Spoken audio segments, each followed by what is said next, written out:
She told them he promised pizza and a ride home. 6 days later, they found her buried in his backyard. Or 4 people. Shot execution style. No witnesses, no suspects.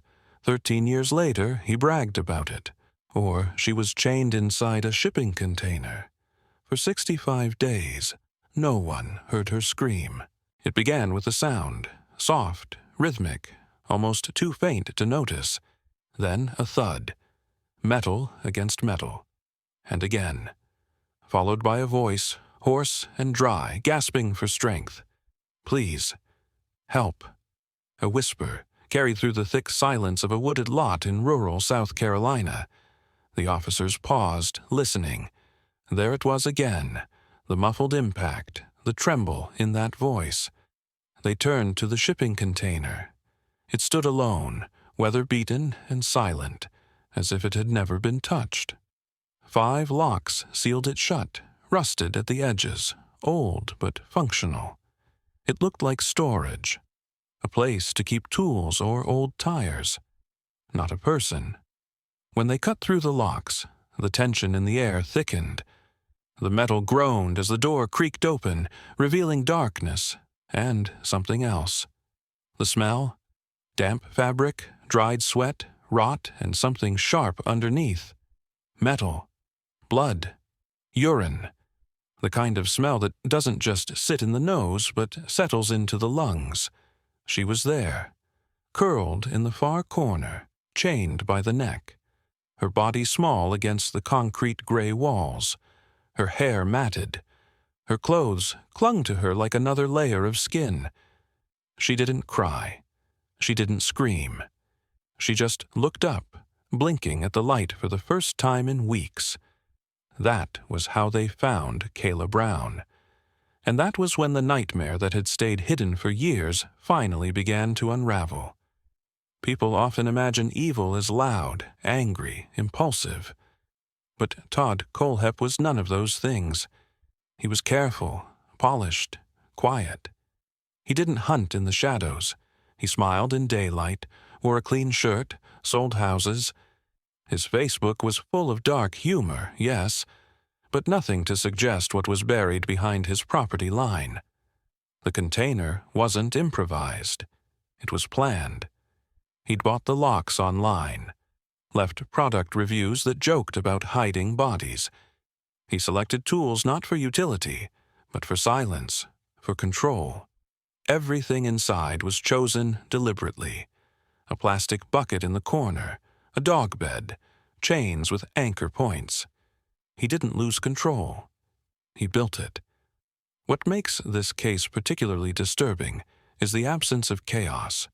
There were no signs of struggle, no loud alarms or high-speed chases, just steady decisions, made one after the other. He chose her, lured her with a job offer, waited until she arrived with her boyfriend, Charlie Carver, on that quiet day in August. Then, without warning, he shot Charlie 3 times. No warning, no raised voice, just the end. Kayla didn't fight. She froze, somewhere between instinct and terror. And that was exactly what Todd wanted. Obedience without force. A body that moved when told, eyes that didn't accuse him. He didn't see her as a person. He saw a role to be filled. Over the next 65 days, he created a ritual. He fed her twice a day. Let her use the bathroom once. Forced her into acts she later described with the emotional detachment of someone who had been broken and forced to survive. She spoke only when permitted. She smiled when it pleased him. She said what he wanted to hear, because she understood something most people don't. When someone sees you as property, survival becomes a performance. He told her he wasn't a rapist, that he didn't believe in rape, but he also told her that if she stopped being useful, he would kill her. That contradiction reveals everything. He didn't need her consent. He needed the illusion that she was there willingly. It preserved his story, the one he told himself, and the one he wanted others to believe. Psychologically, Todd displayed clear traits of narcissistic entitlement. He believed he was smarter, more capable, more deserving than everyone else. And when someone challenged that narrative or simply got in his way, he removed them. Without remorse, without chaos, just silence. The fact that Kayla survived wasn't luck. It was calculation, hers. She studied him, learned his moods, fed his ego.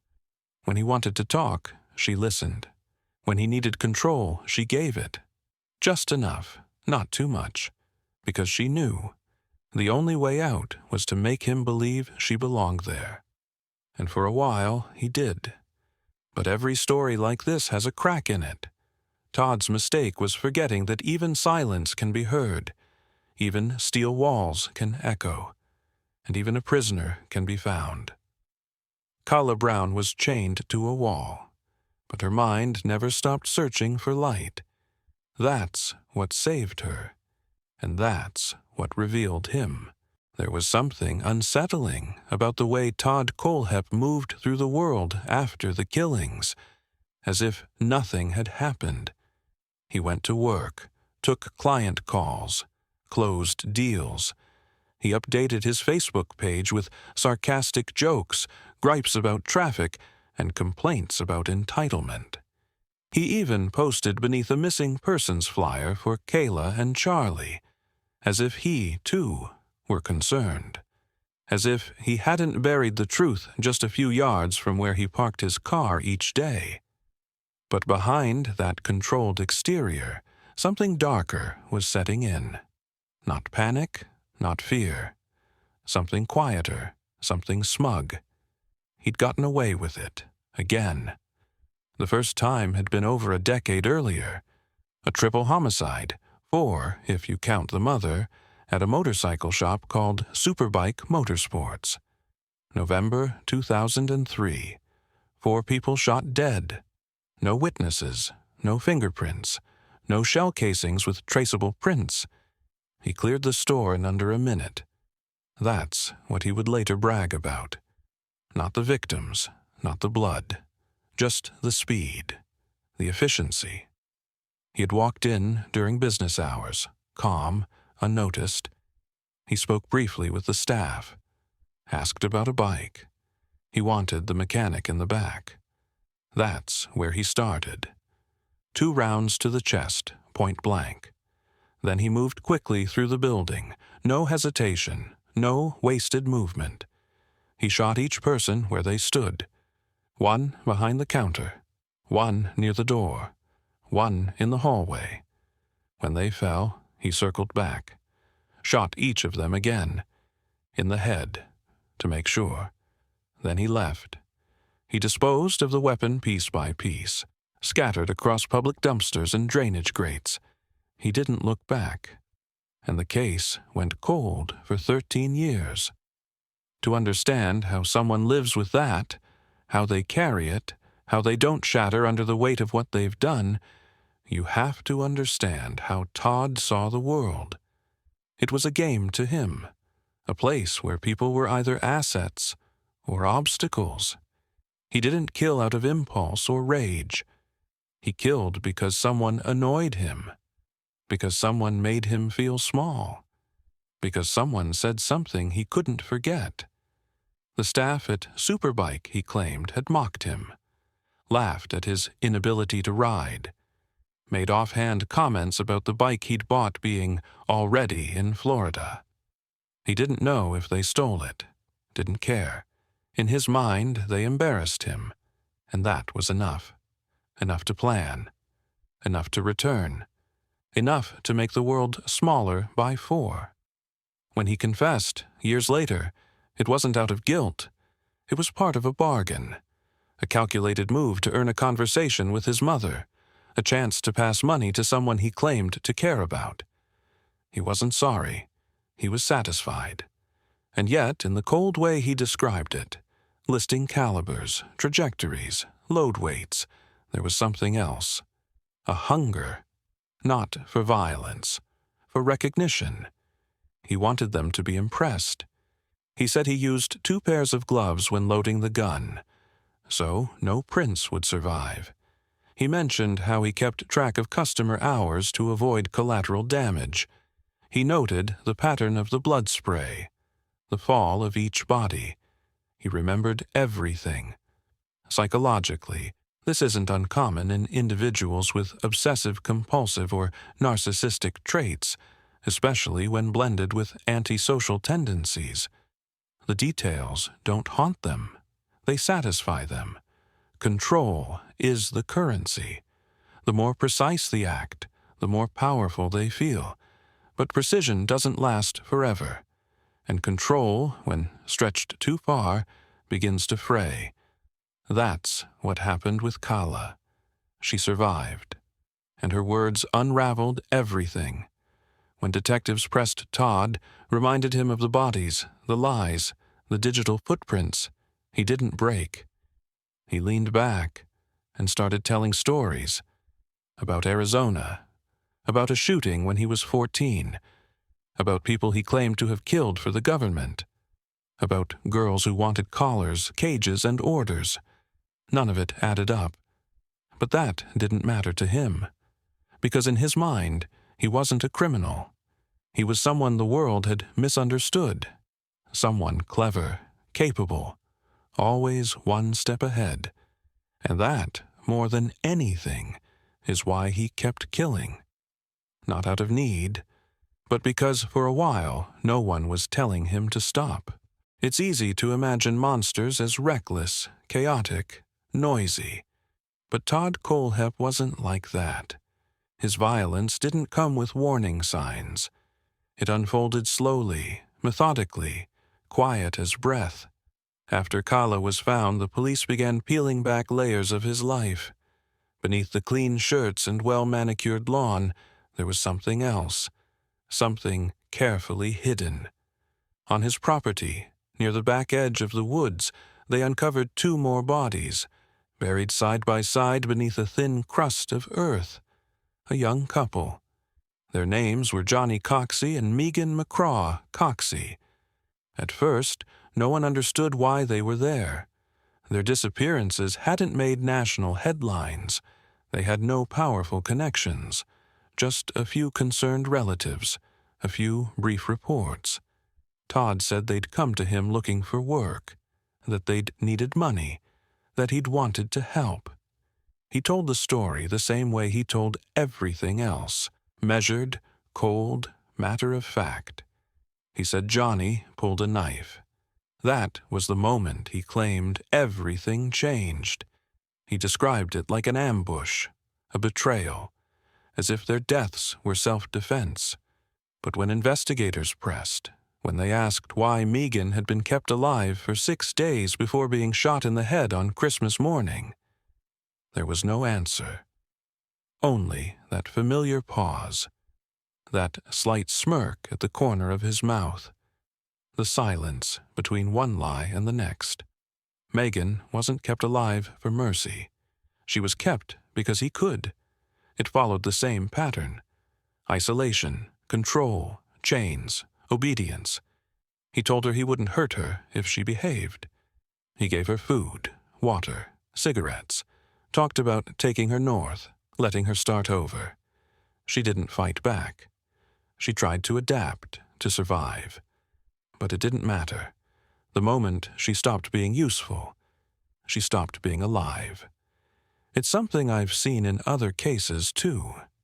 When a perpetrator believes he's the center of the world, anyone who fails to orbit him correctly is discarded. Not in anger, in indifference.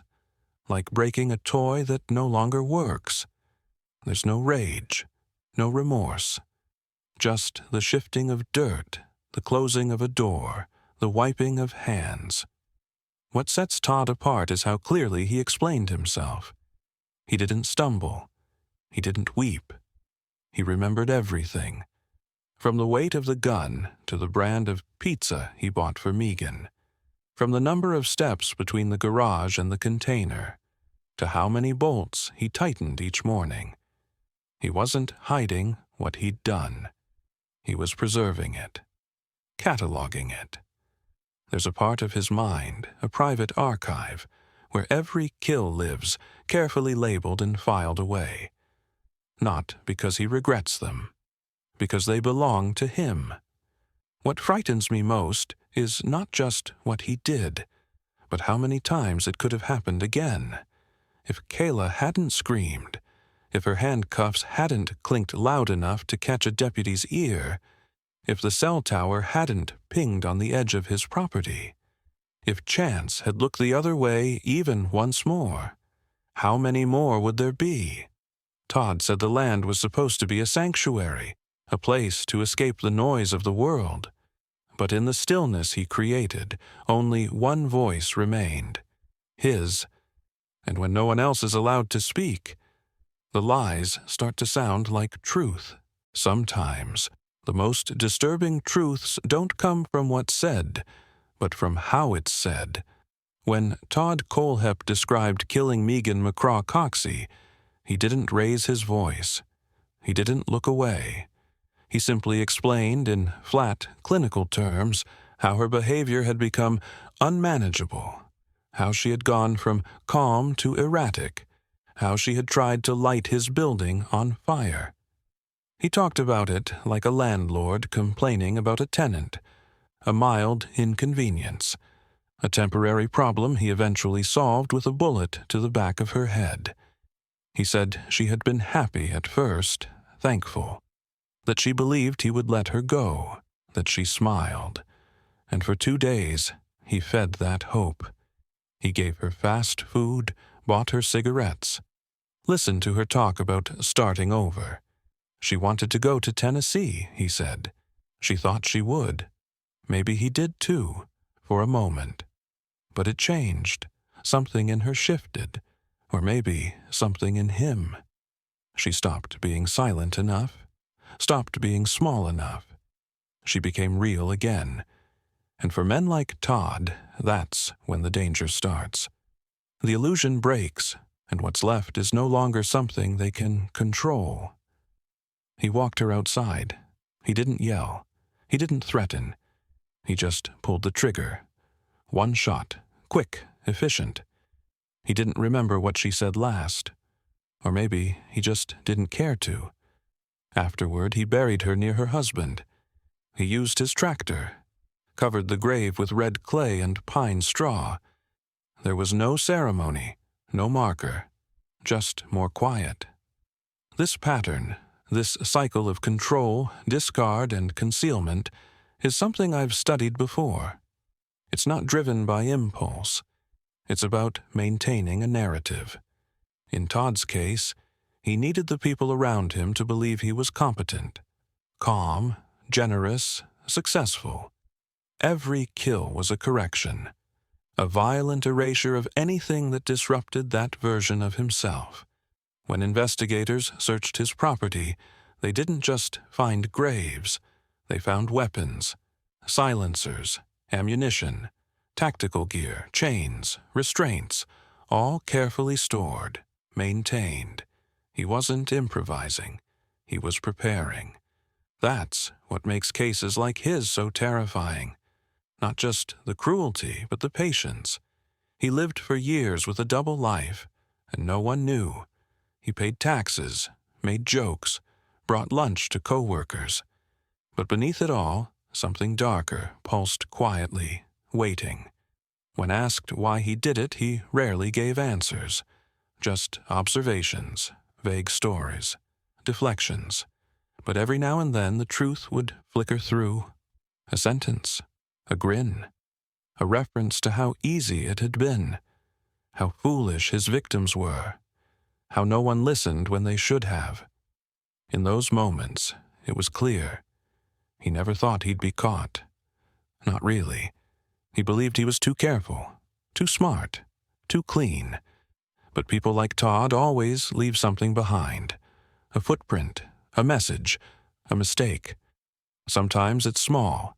Sometimes it's a scream behind a locked door. Sometimes it's a girl who survives long enough to speak.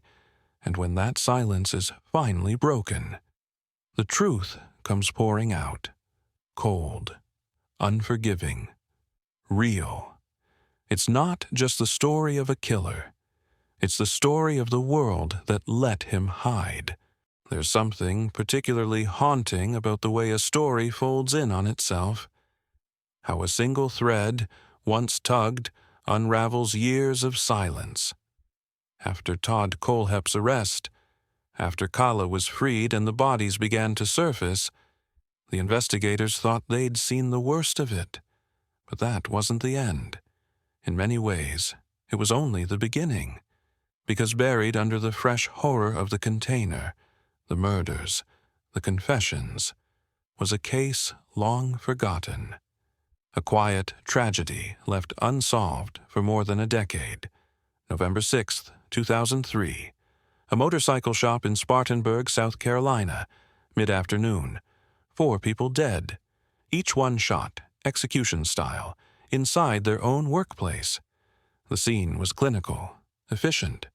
There were no signs of struggle, no forced entry, no witnesses who saw a man flee the building in a panic. Just bodies, blood, silence. The case was cold almost as soon as it began. Investigators combed through the evidence, followed leads, re-interviewed friends and family, but nothing fit. There was no obvious motive. No jealous lover, no disgruntled employee, no trail. It was as if the killer had walked in, done what he came to do, and disappeared. That's exactly what happened. Years later, Todd confessed. Not with sorrow, not with any sense of emotional release, but with calculation. He offered up the story like a transaction, something he could trade, a currency of confession. He said it started with a motorcycle. He bought one from the shop, realized it was too powerful, too dangerous for him to handle, and returned asking for an exchange. They laughed, mocked him, he said, treated him like he didn't belong there. And that, to him, was enough. It wasn't about the money. It was about pride. The slight humiliation of being dismissed. The smirk on someone's face he couldn't erase. So he waited. He came back weeks later, carried a handgun, chose a quiet time of day. He walked into the back, shot the mechanic first, then moved quickly, like muscle memory. No panic, just movement. He killed the shop owner, the manager, the owner's mother. 4 people in less than 30 seconds. And then he left. He destroyed the weapon, disposed of the evidence, and never spoke of it again. Not until that moment in the interrogation room, when he saw a chance to reclaim control of the narrative, of the investigation, of how the story would be told. When he spoke about the murders, there was no tremor in his voice, no change in pace. He described their positions, their expressions, the way they fell. He even told them which gun he used and why, the weight, the recoil, how he'd practiced, how he made sure no bystanders would be caught in the crossfire. There was pride in the details, and perhaps that was the most disturbing thing of all, because what we see again and again in men like Todd is not just the capacity for violence, but the need to shape the memory of that violence, to own it, preserve it, frame it as something clean, something justified. They don't want to be forgotten. They want to be studied, remembered, and they know exactly how to leave a mark. The murders at Superbike weren't just revenge. They were a message, a warning, a twisted demonstration of control. For 13 years, that message lay buried beneath unanswered questions and unhealed grief. And Todd lived his life as if nothing had happened. That's the part that stays with you. The quiet, the waiting, the knowledge that someone capable of so much can hide so well.